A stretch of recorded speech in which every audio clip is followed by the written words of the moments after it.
One of the most notable changes will be the mask that everyone is required to wear inside buildings and in classrooms. But that's not the only change being made to help keep people safe.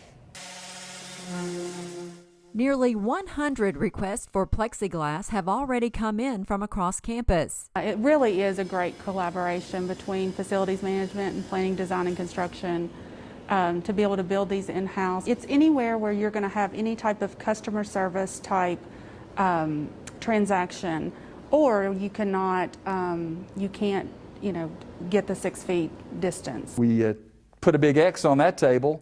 Preparations are also underway to allow for social distancing in classrooms. We spent about 3 days here in the building, moving chairs, measuring distances between tables and chairs and desks and so forth, and putting down tape. Technology will be used to supplement the classes that only accommodate half the normal occupancy. Then half the class may meet face-to-face on Tuesday, the other half face-to-face on Thursday, and then the ones that's not meeting face-to-face may do it in Zoom.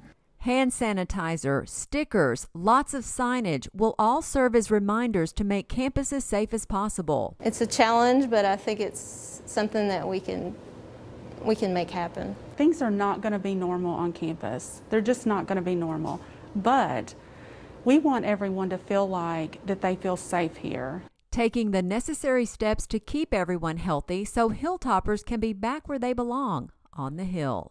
We want to give this incoming class and our students that are already here just as much of the WKU experience as we possibly can, because that's why they're here.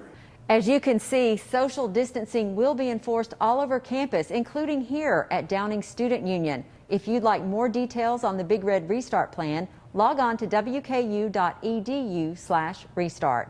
With this week's View from the Hill, I'm Amy Bingham.